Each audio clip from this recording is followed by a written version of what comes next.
Hello, everyone. Welcome back to my channel. I hope everyone is having a wonderful day. Before starting the video, please subscribe and keep watching for more detailed videos.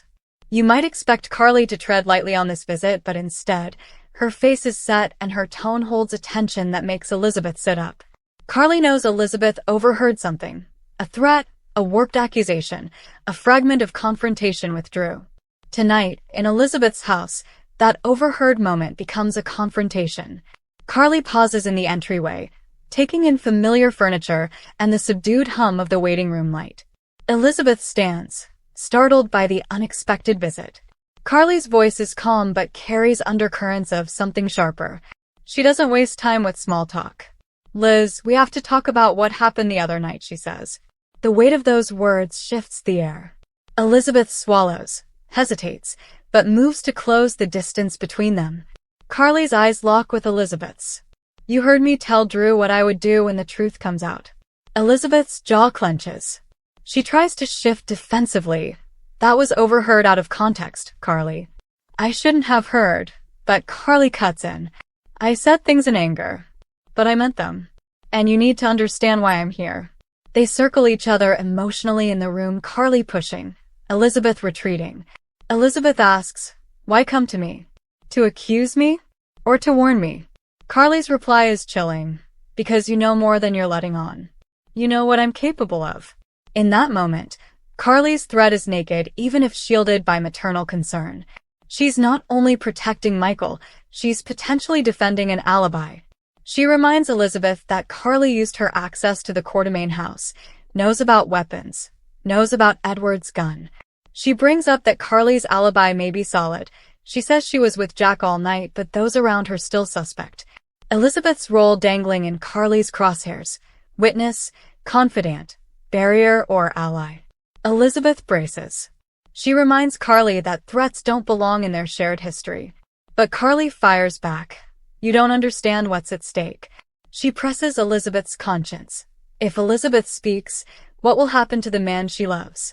Elizabeth flinches, aware of Rick, of his disappearance, of her suspicions growing day by day.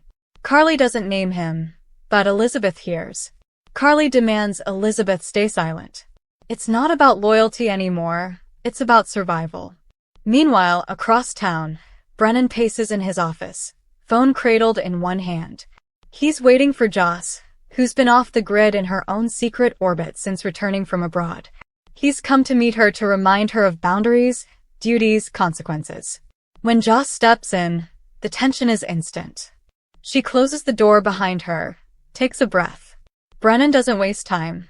We need to talk about what you're doing, where you've been, who you're getting close to." Joss meets his glare, unflinching.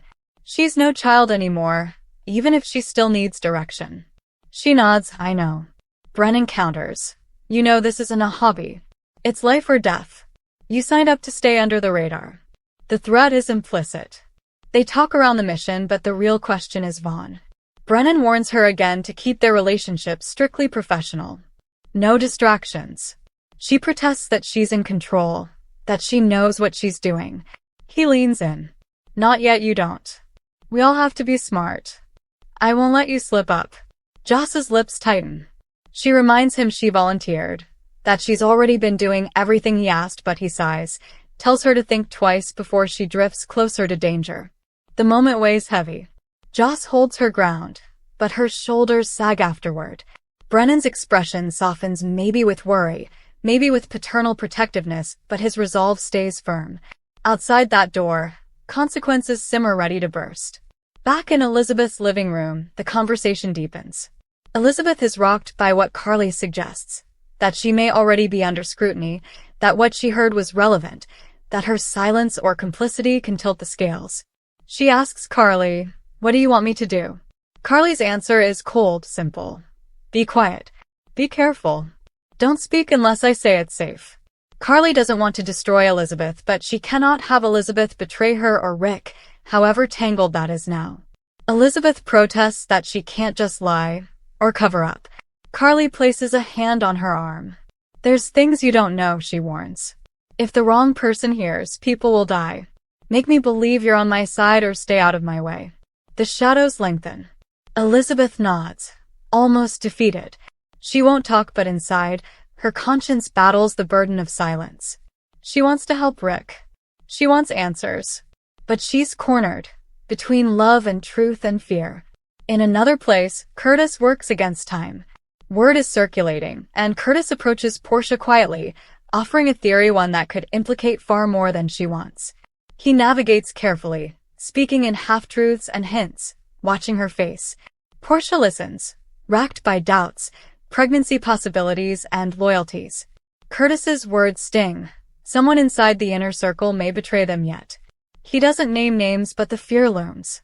Meanwhile, Willow is distraught. She senses something catastrophic coming. Chase drops a bombshell that rattles the edges of her world, something about the Who Shot Drew investigation, or evidence of bribery connected to Michael or Edward's gun. Willow's voice cracks when she pleads with Michael. Is this true? She doesn't want to believe that her beloved is in deeper trouble than she knew. Their children hang in the balance. Nina's presence looms cold, suspicion swirling at every exchange between them. Willow shakes, uncertain, afraid. Back at Joss and Brennan, as Joss rises to leave, Brennan says softly, "Be careful tonight. There's something unsaid, maybe knowing eyes are watching." Joss nods, descending into darkness. She may walk into danger tomorrow, unaware who she can trust. In the corridors of Port Charles, whispers swirl. Who shot Drew? Where's Rick? Who knows the truth? Who will crack under pressure? The different strands, Carly and Elizabeth, Joss and Brennan, Curtis and Portia, Chase's revelation, Willow's fear, all swirl into a single inevitable collision. As the scene fades, Elizabeth sits alone in her living room. Carly has gone. The weight of silence rests on her shoulders. She traces a finger over the edge of a framed photo of Rick, wondering, will she ever see him again? Meanwhile, Joss steps into the night, mission duty driving her steps, Brennan's warning echoing in her ears. Tomorrow's sunrise may bring the explosion. Come back to our channel for all your updates. Thank you for watching. Please subscribe to my channel.